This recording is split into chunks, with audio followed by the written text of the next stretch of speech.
Em 30 de setembro de 2004, a polícia de Tulsa, no Oklahoma, foi chamada no apartamento de uma estudante universitária de 18 anos.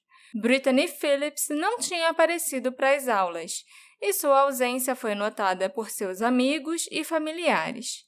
Dentro de seu apartamento, a polícia descobriria o que havia acontecido com Brittany.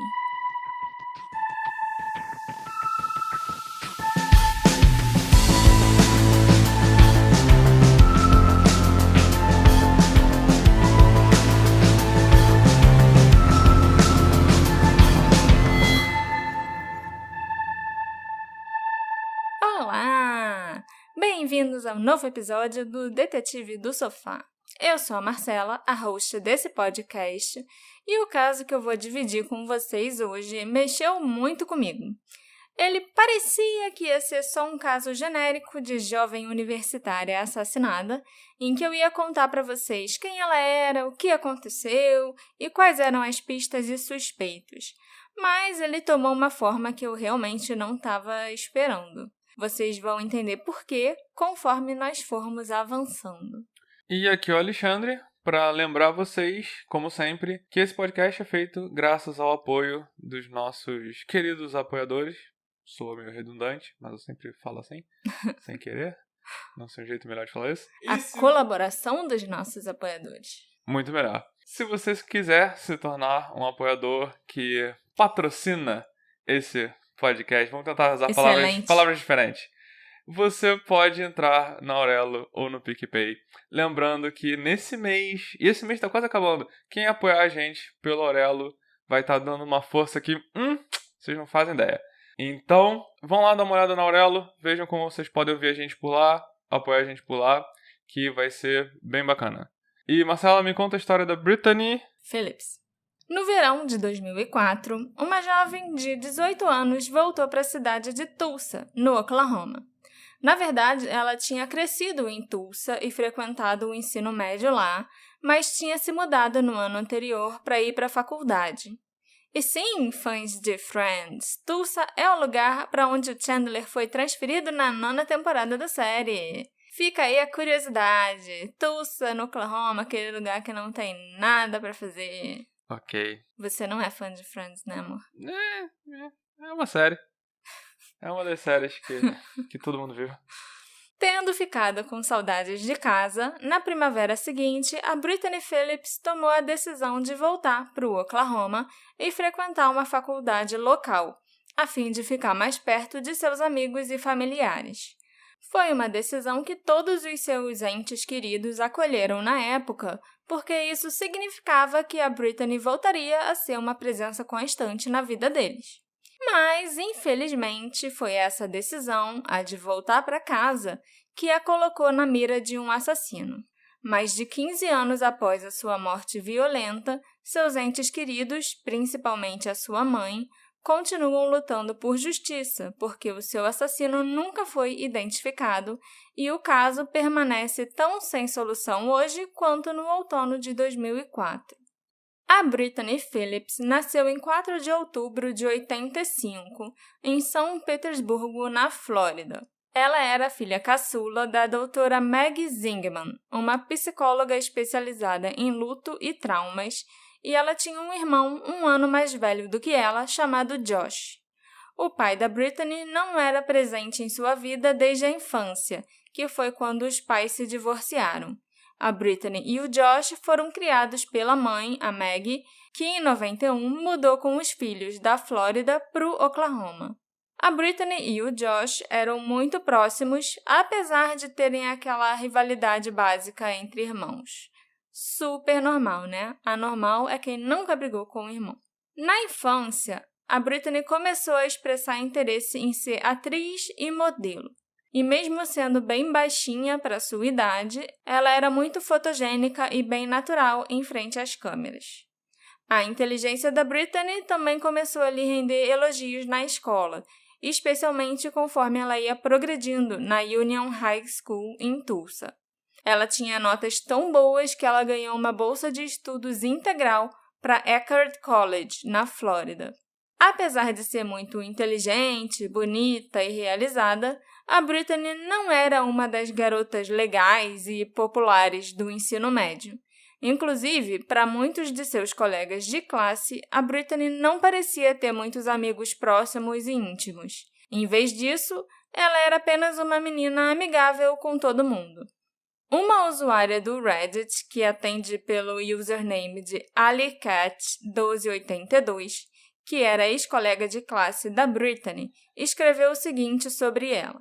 Embora Brittany Phillips não fosse minha amiga íntima, eu a conheci durante todo o ensino médio, e ela era uma garota muito legal e gentil. Todos nós conhecemos alguém como ela na escola, do tipo que não nos conhece muito bem, mas que sempre sabe quem a gente é e que reconhece todo mundo pelos corredores.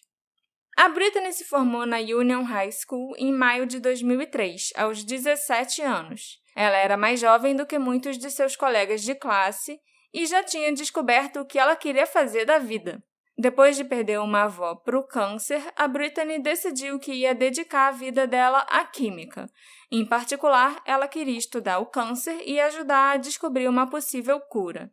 Mais tarde, naquele verão, em agosto de 2003, a Brittany partiu para a Flórida para estudar na mesma faculdade que a mãe dela tinha se formado, a Eckerd College. Ela tinha recebido, a bolsa de estudos integral para fazer a faculdade de Química, mas ela só passou 1 ano estudando lá. Enquanto ela esteve fora, a Brittany começou a sentir muita saudade e, eventualmente, decidiu ir para uma faculdade mais perto de casa na primavera seguinte. Em maio de 2004, depois de terminar o primeiro ano de faculdade, a Brittany fez as malas e voltou para Tulsa. Sua mãe estava morando a cerca de 1 hora de distância em Chandler. Não é uma piada por causa de Friends. É realmente o nome da cidade. Onde ela trabalhava como conselheira de uma penitenciária feminina. Mas a Brittany ainda tinha vários amigos e familiares na área de Tulsa, incluindo seu irmão Josh. No fim do verão de 2004, ela estava morando num complexo de apartamentos tranquilo chamado Glen Eagles Apartments. Essa era uma área tranquila da cidade, sem crimes violentos e que ficava a poucos passos de distância da antiga escola onde a Brittany tinha estudado. Ela morava sozinha num apartamento no 2º andar. A Brittany começou a frequentar aulas no Tulsa Community College, onde ela tinha vários amigos. Ela ainda planejava entrar na área médica e se concentrar na pesquisa do câncer, mas decidiu obter um diploma mais básico antes de tomar outras decisões importantes na vida. Em setembro de 2004, a Brittany começou a se acostumar com a rotina de frequentar as aulas, muitas vezes dirigindo com seus amigos para a faculdade. No entanto, na segunda-feira, 27 de setembro de 2004, ela entrou em contato com a mãe e disse que estava sofrendo de alergias sazonais. A Brittany tinha tentado agendar uma consulta médica, mas não tinha conseguido. Então, naquela noite, por volta das 21 horas, ela ligou para a mãe e pediu ajuda. Por telefone, a Meg disse para a filha que agendaria uma consulta para a próxima sexta-feira. As duas se falaram mais um pouco, a Brittany disse que estava se preparando para deixar uma amiga em casa, e então ela iria para o apartamento dela e ia para a cama dormir. A amiga morava a menos de 3 quilômetros de distância da Brittany. As palavras finais ditas por mãe e filha naquela noite foram "Eu te amo". Nos dias seguintes, a Brittany Phillips não compareceu a nenhuma de suas aulas, uma ausência que foi rapidamente notada por seus amigos e colegas de classe que começaram a ficar preocupados. Durante esse mesmo período de tempo, a Meg também não conseguia entrar em contato com a filha. Ela deixou várias mensagens de voz na secretária eletrônica da Brittany, mas não teve retorno. Nas primeiras horas da manhã de sexta-feira, 1º de outubro de 2004, a Meg atendeu a uma batida na porta da frente de casa. Foi quase como uma cena de filme, com a chuva caindo do lado de fora da casa dela em Chandler, Oklahoma. Quando ela abriu a porta, ela viu um jovem policial parado ali, que prontamente perguntou seu nome. E então deu a ela a notícia que nenhuma mãe deveria ter que receber. De acordo com Meg, o jovem policial simplesmente disse para ela: Você precisa ligar para a polícia de Tulsa. Sua filha foi assassinada. Nas primeiras horas daquela manhã, Maggie Zingman soube que sua filha, Brittany Phillips, de 18 anos, tinha sido encontrada em seu apartamento e que ela tinha sido estuprada e assassinada. Seu corpo aparentemente esteve no apartamento por vários dias, tendo sido descoberto apenas depois que alguns amigos preocupados de Brittany ligaram para a polícia e pediram que enviassem alguém para checar se estava tudo bem com ela. A Maggie imediatamente partiu para o apartamento da Brittany em Tulsa depois que o policial bateu na porta dela, e deu aquela notícia. Quando ela chegou lá, o corpo da Brittany já tinha sido tirado do local pelo médico legista, e ela, infelizmente, nunca mais teve a chance de ver a filha. O funeral da Brittany foi realizado poucos dias após a descoberta do corpo, em 4 de outubro de 2004, que, por coincidência, também era o dia que a Brittany teria completado 19 anos. Deve ter tido gente ligando pra dar parabéns e tal. Nem imagino. A Brittany foi lembrada por seus amigos, familiares e outros entes queridos como uma alma inteligente, engraçada, bonita e uma das mais gentis que eles conheceram. No entanto, durante todo o processo, tudo que a mãe da Brittany conseguia pensar era como tinham sido os momentos finais de sua filha. Ao longo dos próximos anos, ela lutaria com o fato inquietante de que Brittany tinha sido morta poucas horas depois das duas terem se falado pela última vez. O corpo da Brittany foi descoberto poucas horas antes da Maggie e do Josh, o irmão dela, serem avisados da sua morte, na noite de quinta-feira, 30 de setembro de 2004. Uma amiga preocupada tinha ido até o apartamento da Brittany para ver se estava tudo bem com ela, depois de não vê-la nas aulas ou ter notícias dela por vários dias seguidos. Como ela bateu na porta e a Brittany não abriu, a amiga então ligou para a polícia e pediu que eles fizessem uma verificação de bem-estar. Por volta das 21 horas daquela quinta-feira, a polícia entrou no apartamento da Brittany, no segundo andar, ao longo da Rua 65. Dentro de seu quarto, a polícia encontrou seu corpo deitado no chão ao lado da cama, na direção oposta de como seus travesseiros e cobertores estavam alinhados. Parecia ter havido uma briga antes da sua morte, com seu apartamento parecendo ter sido saqueado, embora não haja informações sobre o que ou se alguma coisa foi roubada de verdade. Tava só bagunçado. Os investigadores acreditam que a Brittany reagiu contra seu agressor, devido a detalhes sobre seus restos mortais que não foram divulgados ao público e que eu só descobri falando com a mãe dela, a Maggie. Ela disse que a polícia encontrou provas de que a Brittany foi empurrada contra uma parede do outro lado do quarto onde o corpo foi encontrado, o que implicava que uma luta sem dúvida tinha ocorrido.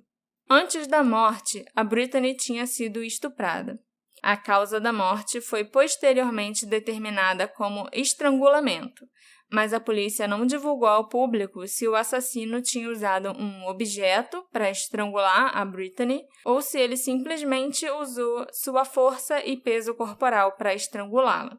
A Maggie afirma que o assassino a estrangulou com as próprias mãos, então essa parece ser a versão oficial da história. Os restos mortais da Brittany foram identificados pela polícia na cena do crime, que comparou o corpo com a foto de uma carteira de motorista recuperada no local. Poucas horas após a descoberta, os restos mortais da Brittany foram enviados para o legista para uma autópsia.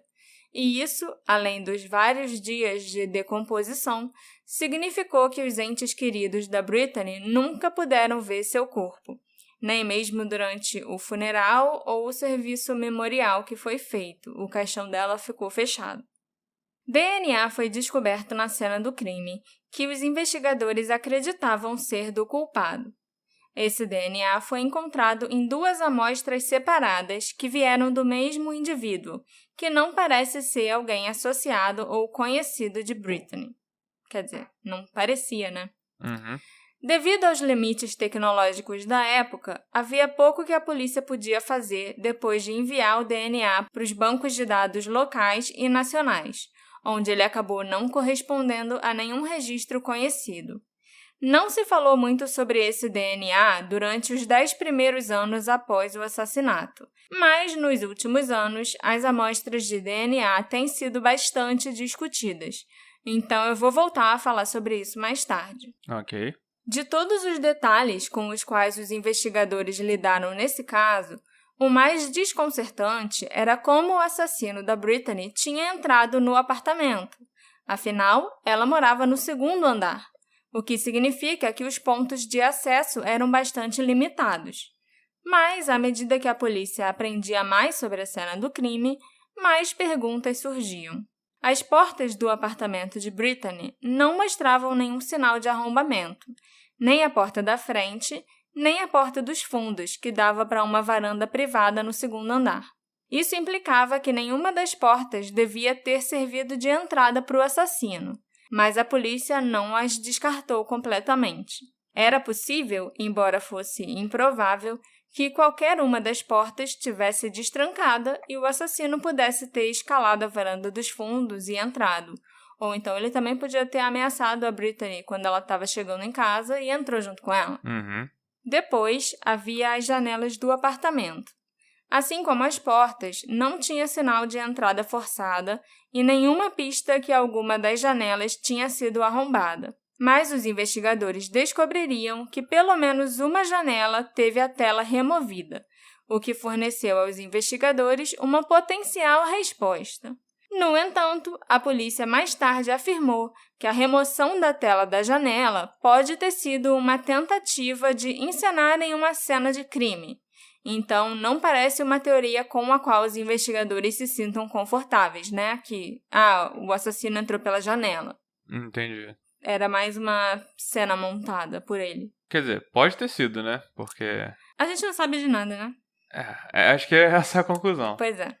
Talvez a opção mais realista e mais aterrorizante fosse a possibilidade do assassino da Brittany ter acessado o apartamento pelo sótão, que era dividido com outros 7 apartamentos. Todos os 8 apartamentos que ficavam no segundo andar do prédio compartilhavam um sótão, e a entrada para esse sótão ficava no closet dos apartamentos. Então, isso significava que qualquer pessoa que estivesse em um dos outros 7 apartamentos tinha acesso às unidades vizinhas por meio desse sótão compartilhado. Não se sabe se foi assim que o culpado teve acesso ao apartamento da Brittany, mas a polícia acredita que há uma forte possibilidade de que tenha sido. Um detetive de 1,80 m de altura conseguiu passar facilmente pela portinhola do sótão que ficava no closet da Brittany e entrar em um dos outros apartamentos do prédio. Então, não era difícil para outra pessoa fazer isso também. Só tinham que saber que esse acesso existia e onde ele ficava.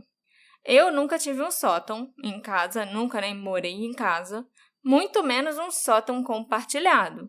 Mas isso é aterrorizante, porque os barulhos estranhos sempre vêm de sótão.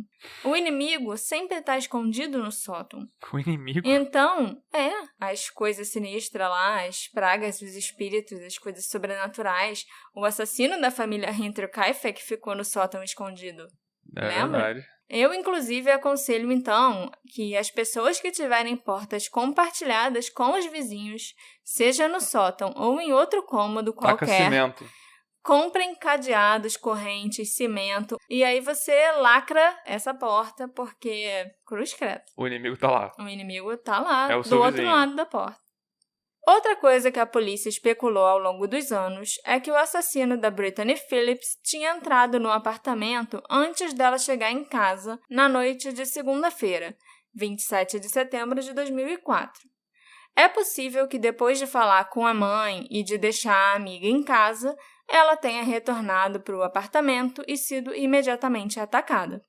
A hora exata do ataque é desconhecida, com a polícia especulando mais tarde que o ataque teria acontecido em algum momento entre as 21 horas da noite de segunda e 8 da manhã de terça, já 28 de setembro de 2004. Fora isso, não há muito que se saiba sobre a morte da Britney, pelo menos não até a descoberta do corpo, cerca de 3 dias depois que ela foi morta. A polícia de Tulsa, mais tarde, divulgou um perfil do assassino que eu vou detalhar para vocês agora. Ele pode ser alguém que fica acordado ou sozinho à noite. Ele pode ter problemas sexuais, com os quais ele se esforça para lidar regularmente. Pode ter comportamentos de alto risco que são perigosos para si mesmo ou para os outros, comportamentos que causem dor, como atos sexuais dolorosos, por exemplo. Eita. Ele pode ser alguém com problemas de raiva que constantemente lida com questões de autoestima. Pode ou não ter sido preso anteriormente por estupro. No entanto, se ele provavelmente não foi acusado de estupro propriamente dito, e sim de assédio, ameaça ou indecência pública, crimes que não o colocariam no radar dos investigadores ou não o forçariam a se registrar como um agressor sexual. Ele pode viver fora da área de Tulsa, e ele também pode ou não ter viajado em setembro de 2004 e, ao retornar, começou a agir de forma diferente. Ansioso, irritado, deprimido, envolvido em abuso de drogas ou álcool, entre outras coisas. Ele pode ter sido extrovertido, mas possivelmente se tornou mais retraído após o assassinato. Pode ter tentado se machucar ou se matar no passado, e pode até ter conseguido nos anos seguintes. Ele pode dirigir regularmente pela I-35, 44 ou I-40 por causa do trabalho, ou pode ter viajado pela região de Tulsa semi-regularmente por outros motivos. E ele pode ter tido um emprego em algum tipo de serviço público que lhe dava acesso a endereços de clientes, como telefonia celular, TV a cabo, internet, companhia de luz, etc. É um perfil bem genérico. Era isso que eu ia comentar. Tipo, vendo esses dois últimos itens que você falou, ele dirigia pela estrada tal, são umas coisas meio qualquer coisa, né? Sim. Ele dormia à tarde. Uau! Ele teve um comportamento estranho depois de setembro de 2004. Ele pode ou não. Ele pode ter viajado, ou não. Ele pode ter sido preso, ou não. Ele podia morar na cidade, ou não. Exatamente. Esse perfil, que foi elaborado pelo FBI, deu à polícia uma base sobre a qual basear sua busca pelo culpado. Mas os investigadores não tiveram sucesso nas semanas, meses e anos após o assassinato da Britney. Nem tem como, né, com um perfil genérico desse. Após o trágico crime que tirou a vida de sua filha, a Meg lutou para encontrar um rumo e uma nova direção para sua vida. Depois da morte da Britney, ela se sentiu à deriva, sem qualquer tipo de resolução, e cansou de simplesmente esperar resultados de uma investigação que claramente tinha chegado num beco sem saída.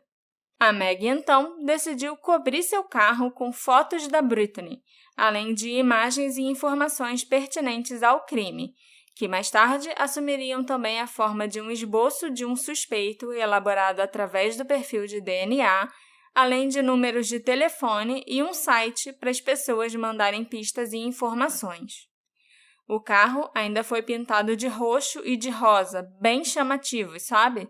Dando a ele um design único que evoluiu ao longo dos anos e que cumpria bem esse objetivo de atrair a atenção das pessoas. A Meg já está agora em seu 4º carro do mesmo tipo e já acumulou centenas de milhares de quilômetros viajados pelos Estados Unidos. Ela faz essas viagens para falar com agências de notícias, jornalistas, organizações, basicamente com qualquer um que quiser ouvir a história da Britney. A Meg disse que esse empreendimento dela tem sido assustador e muito exaustivo. Não só para a alma, já que, ela tem que contar sobre a morte da filha e sobre os seus dias mais sombrios em todas as entrevistas que ela dá, mas também para o bolso dela, porque ela esgotou as economias dela nessa empreitada. Apesar disso, a Meg diz que vai continuar porque ela precisa manter a história da Britney viva pelo maior tempo possível. Além de divulgar o crime não solucionado do qual a filha foi vítima, a Meg também vem pressionando o governo por uma reforma total na forma que o DNA é coletado, não apenas em Oklahoma, mas em todo o país. Ela tem incentivado legisladores e agências policiais a iniciarem a coleta de DNA no momento da prisão de um indivíduo, uma lei atualmente em vigor em mais da metade dos Estados Unidos, mas não em todos os estados e não no Oklahoma especificamente. Com a sua motivação, a Meg até conseguiu ajudar a aprovar uma lei no estado em 2016, mas o Oklahoma simplesmente não alocou qualquer financiamento para a coleta de DNA nos anos seguintes. Então, a Meg vai continuar pregando a história da filha e os potenciais da coleta de DNA na resolução de casos. Que é uma coisa bem óbvia, né? Que a gente vê muito em série, como se fosse a coisa mais boboca do... Faz um DNA, pronto, tá aqui. Sim, sempre acha um resultado, né? No banco de dados do CSI. A realidade é bem capenga. Em 2007, após mais de 3 anos de inatividade nesse caso, a polícia decidiu divulgar algumas informações sobre a cena do crime, na esperança de conseguir novas pistas. Eles anunciaram que uma fronha lilás tinha sido encontrada na cena do crime que não combinava com nenhum dos lençóis e roupas de cama da Brittany. Os investigadores acreditam que aquela fronha lilás foi deixada para trás pelo culpado, que deve ter trazido a fronha para o apartamento por algum motivo desconhecido. Talvez para fugir com alguns dos pertences da Brittany ali dentro, tipo a trouxinha do Chaves, mas ele acabou esquecendo a fronha no local ou algo assim.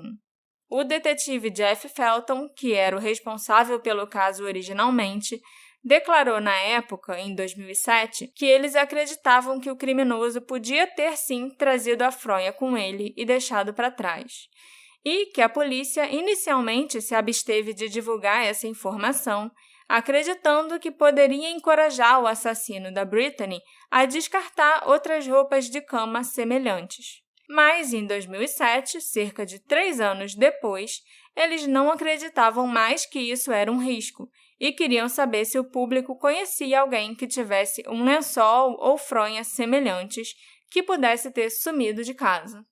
Eu, sinceramente, acho muito improvável que o criminoso tenha levado a fronha para carregar as coisas roubadas. Eu nunca ouvi falar de um ladrão tão prevenido assim, sabe?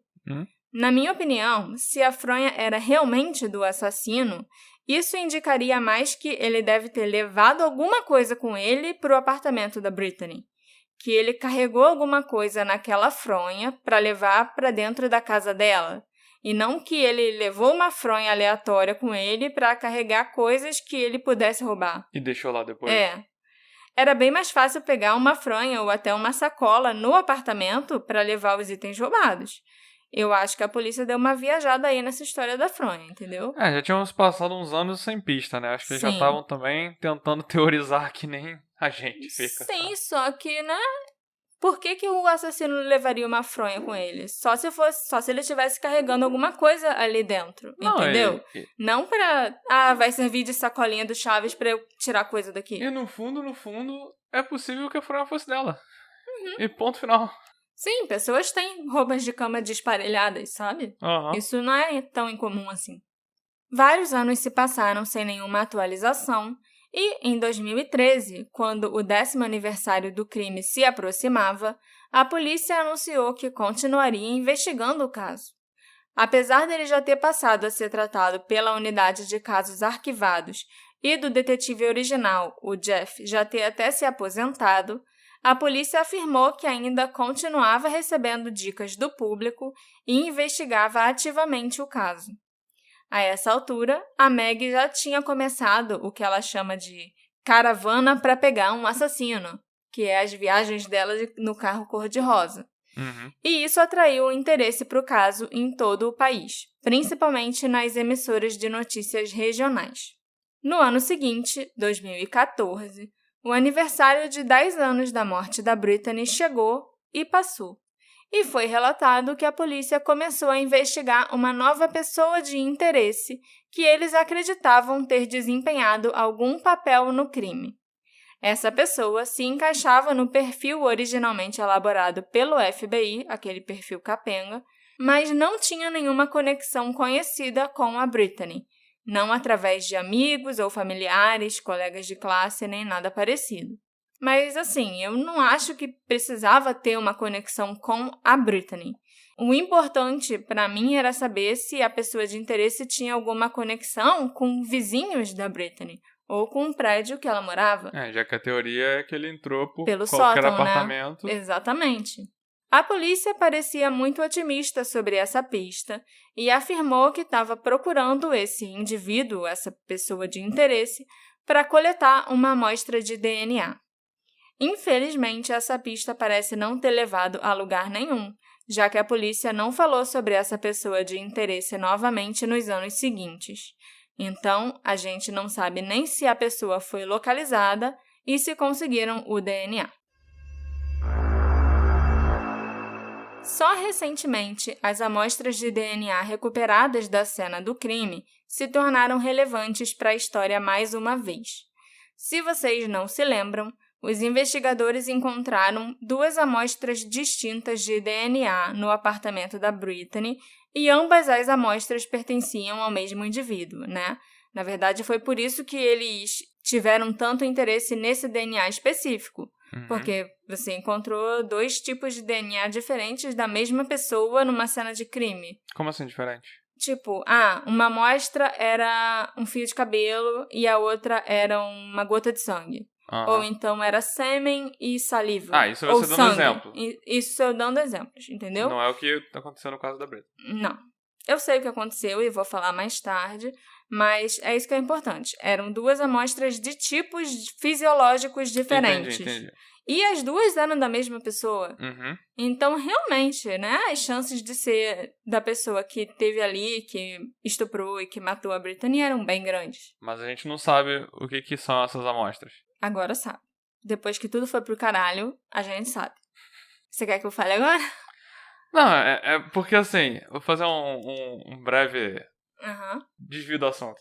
Eu li, são poucos os casos que eu li o roteiro antes. Sim. Né? A gente tá gravando isso aqui na terça-feira, espero que saia na quinta, normalmente. Vai sair, você é muito eficiente. E a Marcela me mandou o roteiro ontem, segunda-feira à noite, pra ler. E era um roteiro super padrão, de um caso padrão, em que uma pessoa morre e não se tem... ninguém consegue resolver. Não é um caso em que parecia que a polícia foi negligente, ou porque ela foi idiota, ou porque era um caso de minoria e que ninguém liga para quando uma minoria se dá mal. Não, é um caso de mulher branca se dando mal com cobertura da mídia. Então a polícia se esforçou, aparentemente. E aí o episódio acabava, como vários episódios desse acabavam. Sim.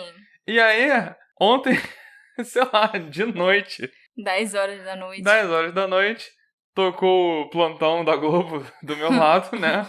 Porque a Marcela descobriu uma novidade que, pelo jeito, mudou tudo. Então, é agora que você vai falar disso? É daqui a pouco. Eu vou primeiro falar sobre o que foi feito com essas amostras de DNA. Né? O retrato falado, que conseguiram fazer e tal. Sim, eu lembro de ter lido isso. Para depois falar do que aconteceu. As consequências que teve. Sim. Então talvez eu tenha me adiantado. Não tem problema. Acho até que foi bom você ter feito isso. Então, assim, eu acho que é importante eu explicar mais sobre essa amostra de DNA, porque durante todos esses anos, a polícia testou o DNA desse indivíduo, dessas 2 amostras da mesma pessoa, em bancos de dados locais e nacionais, comparando essas amostras, contra milhões de nomes no CODIS, que é, né, o banco de dados do FBI, bem como milhares de pessoas de interesse da região e todos os conhecidos, amigos e familiares da Brittany, sem nunca conseguir uma combinação. Então deve ter feito vários exames de DNA. Segundo a polícia, foram uns 3.000 exames de DNA. Então aquilo que eu falei sobre DNA é uma coisa que quase não acontece. Pra esse caso aconteceu pra caramba, não. Né? Isso é o que eles dizem. Mas okay. A gente tem certeza que foi isso que aconteceu? Eu acho que não. Ok, entendi. Entendeu? Mas calma, vamos lá. Uma coisa de cada vez. Em 2018, foi anunciado que essas amostras de DNA encontradas na cena do crime foram submetidas ao Parabon Nanolabs, um serviço de análise de DNA que recentemente ganhou as manchetes internacionais por ter ajudado a resolver alguns casos arquivados, como os assassinatos de Bear Brook e a identidade do Golden State Killer, por exemplo. Ah, isso eu conheço, já ouvi falar. Sim. Parabon é o laboratório que testou as amostras de décadas atrás e ajudou a levar os investigadores às respostas e encontrar os assassinos. É uma boa aposta. É um bom laboratório, excelente laboratório. Além de testar as amostras, o Parabon foi capaz de criar uma espécie de retrato falado do suspeito.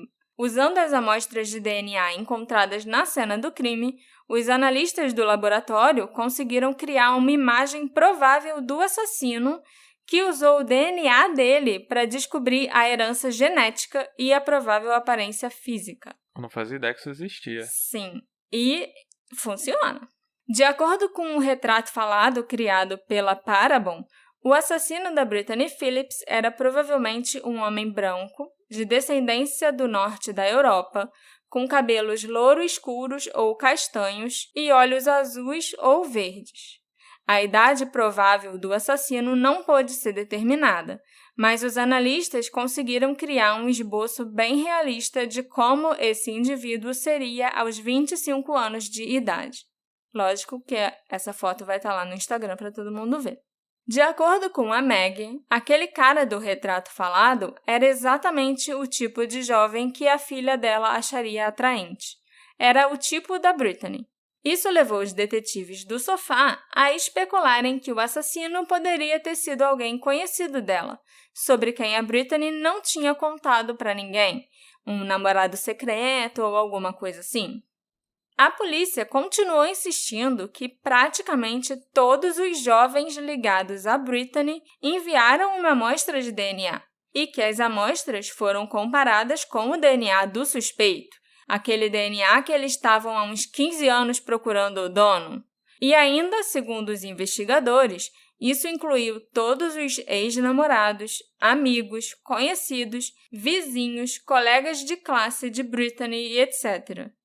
Eles ainda disseram que tinham feito mais de 3.000 testes individuais, né? Coletando a amostra e fazendo a análise. Isso é muito Isso é excluindo os bancos de dados do CODIS e os regionais, sabe? Só 3.000 testes individuais. Isso soa impraticável. E que nenhum desses mais de 3.000 testes tinha achado uma compatibilidade. Sabendo que a gente sabe sobre a realidade do DNA, para um episódio de CSI, isso parece comum. Agora, pro que a gente sabe hoje eu acho de que custo... nem pro CSI isso seria comum. Mas assim, o que a gente sabe hoje sobre custo, sobre quanto tempo demora, sobre a fila de testes de DNA que tem para ser feitos, isso aí parece um exagero. Sim, muito. Sabe? Então é por isso que os detetives, os investigadores do caso, tinham certeza absoluta que, seja lá quem esse cara fosse, ele era alguém que a Brittany não conhecia. Entendeu? Que ela nunca devia nem ter visto na vida. A gente mapeou toda a vida dela, todos os homens que ela teve contato. Todos os homens que um dia ela conheceu e que um dia vieram na casa dela, sei lá, a gente mapeou. O retrato falado do Parabon permitiu aos investigadores mais espaço de manobra para conduzir as investigações. Deu a eles um perfil sólido do suposto assassino para perseguir e permitiu que o caso da Brittany ganhasse mais cobertura da mídia mais uma vez, né? E é sempre importante você botar o caso de novo na mídia para conseguir pistas. Isso também deu a Meg muita esperança que estava chegando o dia que o assassino seria descoberto e que ele pagaria pelo que fez. E foi aí que veio o balde de água fria que me deixou chocada e que basicamente arruinou o caso. Até o final de 2019, as notícias eram boas para Meg e para a família da Brittany. Parecia realmente questão de tempo até que o assassino fosse identificado. Afinal, durante anos, a Meg esperou que a correspondência das duas amostras de DNA encerrasse o caso. E, de fato, em 2019, ela soube que uma correspondência de DNA foi encontrada, mas ela não estava preparada para o que aconteceu a seguir. Em muitos casos de homicídio, se você encontra uma correspondência de DNA, você identifica o assassino. No caso da Brittany, isso não foi verdade. Um homem foi identificado através do DNA e do retrato falado, mas a polícia o descartou como suspeito, porque ele aparentemente tem um álibi incontestável.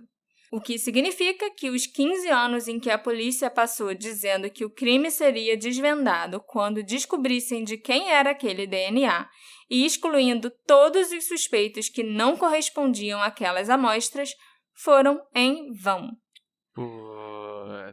A prova principal que eles tinham nesse caso foi desacreditada e o caso voltou à estaca zero. Mas você descobriu quem era esse cara, qual era o álibi, por que ele era tão incontestável? Ele foi identificado através do esboço, do retrato falado que foi gerado pelo laboratório a partir do DNA dele.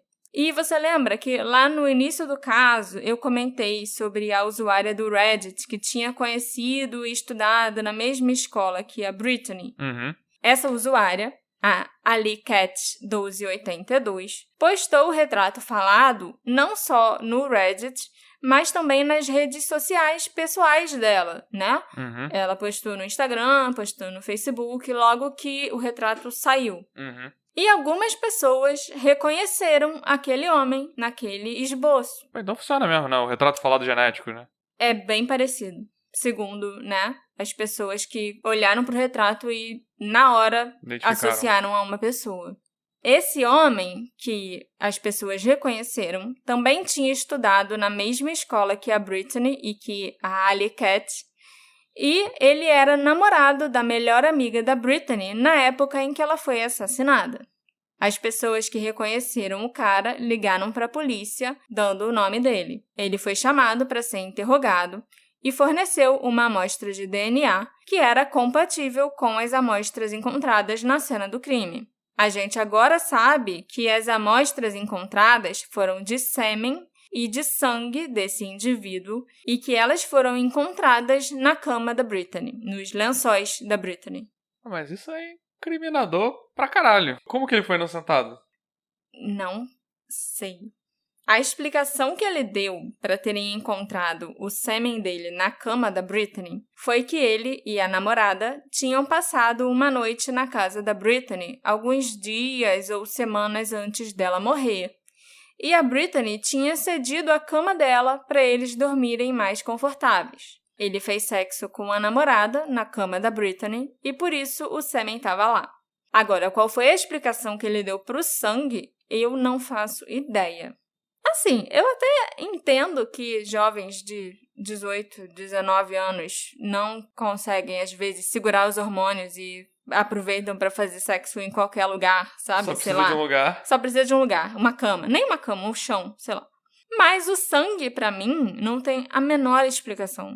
E muito menos sangue e sêmen juntos no quarto de uma mulher que foi assassinada, sabe? Isso já é demais para simplesmente aceitarem que é uma coincidência. E que a Brittany não trocou os lençóis da cama depois que o casal taradinho saiu da casa dela. É a primeira coisa que eu faria. Pô, botar os lençóis pra lavar, gente, por favor. Ele pode ter dito, sei lá, pra polícia que ele cortou a mão, que ele se machucou fazendo a barba, que o nariz dele teve um sangramento, qualquer coisa idiota assim. Mas quais as chances de uma dessas coisas de fato ter acontecido na noite em que ele foi hóspede da Brittany? Eu já tive hóspedes na minha casa várias vezes e nenhum deles deixou sangue por aí. E eu lavei os lençóis e fronhas assim que eles foram embora. Então, assim, o cara passou uma noite no apartamento da Brittany. Não tinha nem por que ele ter se barbeado lá e se cortado lá. Eu duvido que tenha sido isso. Ele passou uma noite com a namorada, né? Então a namorada deve ter confirmado isso. Eu não sei. Agora, hoje em dia, ela já é uma ex-namorada. Tipo, sim. Passaram-se muitos anos. E eu não sei nem se a polícia conversou com ela ou não. Ah, essa história tá muito mal contada. Não, nada tá sendo divulgado a respeito dessa situação, além da polícia dizer que, identificamos o dono desse DNA. Ele tem um álibi muito bom e ele não é um suspeito. Então, a gente precisa reiniciar a investigação toda, porque tudo que a gente fez com base nesse DNA não é válido, porque todo mundo que a gente liberou. Todo mundo que a gente excluiu, ou que a gente achou que não era por causa do perfil genético ser diferente, sei lá, um cara mexicano.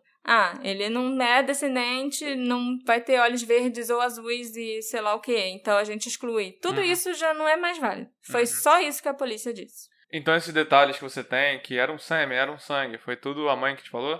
Foi a mãe que falou. Isso ela já sabia, que essas amostras genéticas, uma era de sêmen, outra era de sangue. Mas ela também não sabe de nada do que esse cara falou pra polícia. Entendi. Além dessa história dele ter passado a noite na casa da Britney com a namorada. Entendi. Entendeu? A polícia nunca disse pra Meg qual é o álibi dele. O cara deu um álibi... Esse é um problema? Se me perguntassem o que eu fiz há 15 anos atrás, como é que eu provo isso, sabe? Como é que é um álibi incontestável? Eu consegui provar um negócio que eu fiz 15 anos atrás. É isso que eu ia falar, tipo... Mesmo que realmente não tenha sido ele, sabe? Como é que se dá um álibi incontestável 15 anos atrás? Assim, se eu tivesse que apresentar um álibi de onde eu tava há 15 anos, no dia tal e no horário tal, ia ser impossível, a não ser que, por acaso, aquele dia tivesse sido muito importante pra mim. Tipo, foi o dia do nosso casamento. Então, a gente tava na nossa festa de casamento com 200 pessoas. Não pode ter sido você que cometeu o crime. A gente viajou e tem as fotos do Orkut. Tava numa viagem internacional. Sei lá, meu filho nasceu, então eu tava no hospital parindo. Entendeu? A não ser que seja realmente alguma coisa assim. Que a polícia não falou que é ou que não é. Não falou. Não tem como ele ter um álibi. Entendeu? Mas a gente não sabe. E pelo jeito tem, né?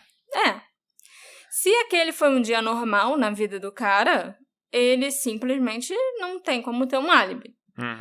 A polícia já eliminou esse cara dos suspeitos com plena certeza e confiança que não foi ele. E os investigadores nunca explicaram para Meg qual era o álibi desse cara e por que ele foi eliminado. Eles nunca nem disseram para ela qual é o nome dele. Mas não dá para descobrir? Eu não consegui descobrir, porque eu falei com a menina do Reddit, a Ali Cat, e ela não conhece tão bem ele e a menina que ele namorava na época assim, e só sabe, acho que o primeiro nome. E a mãe dela desconfia de quem pode ser, porque lembra que a fulana, que era a melhor amiga da filha, namorou um garoto com nome tal, e saiu... Mas às vezes não era nem um namorado fixo, podia ser só um peguete, entendeu? Então, assim, é complicado você pensar com quem um dos seus amigos, ou um dos amigos do seu filho estava namorando há 15 anos atrás. Até pra tentar descobrir, tipo, e aí, mas o que rolou mesmo, já que a polícia não fala, né? Sei lá, mas não deu. Eu só queria entender por que a polícia nunca tinha coletado o DNA desse cara antes. Já que eles disseram que tinham coletado o DNA e testado o DNA de todo mundo que a Britney conhecia, e eles supostamente testaram mais de 3.000 pessoas, por que o namorado da melhor amiga dela, que tinha dormido na cama dela por alguma razão, não estava entre essas 3.000 pessoas? Ele nunca foi testado. A única explicação possível é que a polícia não tinha ideia que esse cara existia. Ou que a amiga tinha um namorado. Ou que a amiga usou a cama da outra. Pois é. Eles não fizeram o bom trabalho que a gente imaginava que eles tinham feito desde o início. E eu também não entendo por que a suposta melhor amiga da Britney, que sabia que a polícia estava procurando uma correspondência de DNA na cena do crime e que com certeza sabia como isso era importante, nunca falou nada. Eu até entendo que ela pode ter ficado com medo na época de acabar incriminando o namorado ou se incriminando, falando alguma coisa sobre terem passado a noite no quarto da menina, na cama da menina. Que morreu. Mas depois de mais de 15 anos e depois de ver o retrato falado que é a cara do ex-namorado, por que ela continua quieta? Porque não foi ela que ligou para a polícia. Ela não foi uma das pessoas que procurou a polícia, pelo menos segundo a Ali Cat. Eu acho muito suspeito que nenhum dos dois nunca tenha procurado os investigadores na época e tenham explicado que eles tinham ficado na casa da Britney e por isso o DNA deles talvez fosse encontrado por lá. Se ele tinha um álibi tão bom, que ainda é sólido e incontestável em 2022, ele não tinha por que ficar apreensivo de contar para a polícia que ele esteve na casa da Brittany. Ainda mais um cara europeu de aparência nórdica. Não tem que ter medo da polícia. Pois é. Tudo isso é ainda mais sem sentido quando a gente tenta pensar do ponto de vista dos investigadores. Não tinha sinais de entrada forçada no apartamento e a Brittany só morava ali há 3 meses. Os investigadores queriam conversar e coletar DNA de todos os homens que ela conhecia e que já estiveram naquele apartamento durante esse período de 3 meses. Eles entrevistaram parentes, amigos, colegas de faculdade, vizinhos. Então, como esse cara pode ter passado despercebido por eles por tanto tempo? Segundo a usuária do Reddit, a Ali Cat, né, que eu já mencionei várias vezes, querida, ela tem uma explicação possível para isso. Esse cara, o dono das amostras de sêmen e sangue nos lençóis da Brittany, é filho do xerife do condado. E o pai dele, inclusive, foi uma das pessoas que contribuíram para comprovar o álibi incontestável do filho. Isso segundo os rumores locais e o que, os amigos da época de escola da Ali Cat contaram para ela. Porque ela própria, como eu falei, não era tão amiga dessas pessoas. Entendi. Mas os amigos dessas pessoas... O boato é esse. O boato, assim, entre o pessoal que conhecia a Brittany e que estudou com ela e tal, conhecia esse cara. Esse cara não era lá uma pessoa muito boa também na época da escola, não. Nem ele, nem a melhor amiga da Brittany. Entendi. Foi algo que a Ali me falou. E, inclusive, se na época tivessem falado, foi ele que assassinou a Brittany e estuprou ela, e, a menina sabia disso, ou alguma coisa assim. Ele ia se safar. Não, ninguém ia ficar surpreso. Tá. Entendeu? Ele provavelmente ia se safar porque... O pai xerife? Na época, o pai não era xerife. Hoje em dia, eu acho que é. Entendi. Mas ele ia se safar. Entendeu? E ninguém ia ficar surpreso. Entendi. Essa é a questão. Entendeu? Mas, apesar disso tudo, que foi descoberto recentemente e que foi um balde de água fria no caso do assassinato da Brittany, ainda há esperanças que o caso possa ser resolvido. A equipe forense que esteve na cena do crime em 2004, os CSIs de verdade, que tiveram lá no apartamento dela, coletaram mais de 70 amostras de DNA em potencial no local. Eles realmente trabalharam bastante e conseguiram coletar muito material lá naquela cena do crime. Os investigadores focaram nas 2 amostras que pertenciam ao mesmo indivíduo por acreditarem que ela era a amostra mais promissora e que tinham mais chances de pertencer ao assassino. E era sêmen e sangue. Sim, pois é, né? Agora é hora de deixar essa ideia de lado e focar então nas outras 68 amostras de DNA que foram coletadas na época. A Meg disse que tem havido muita confusão desde que a polícia anunciou que o DNA encontrado no local pertence a alguém que não é mais um suspeito. E que aquele retrato falado também já não adianta mais, porque aquela pessoa não é um suspeito, né? E ela própria ficou muito confusa e se sentiu muito desesperada. Ela e a polícia tinham depositado todas as esperanças naquele DNA. E agora eles não sabem mais nada do assassino. Ele pode ser afro-americano, hispânico, polinésio, alemão. Ele pode ser qualquer um. Pode ser um serial killer da área. Pode ser um estuprador em série. Pode ser um vizinho, um amigo próximo, um parente. Pode ser, inclusive, qualquer pessoa que já tinha sido excluída da lista de suspeitos. O assassinato ainda está sendo investigado pela polícia de Tulsa, mas está numa fase de transição, porque o segundo detetive responsável pelo caso, o detetive Majors, está se aposentando também. Então, uma terceira pessoa, um terceiro detetive, está sendo indicado para assumir o caso da Brittany. Além das contínuas viagens com a caravana para pegar o assassino, a Meg administra um site dedicado ao assassinato ainda não resolvido da Brittany. É o BrittanyPhillipsMurder.net. Ela também continua fazendo o que pode para chamar a atenção para o caso, viajando por todo o país no seu SUV roxo e rosa brilhante e falando com repórteres regionais. Ela até hoje já viajou para 48 estados. Todos os estados americanos, menos o Alasca e o Havaí. Eu acho que nem dá para você chegar no Alasca e no Havaí dirigindo. Acho que No complica. Havaí é Deve impossível. ser complicado.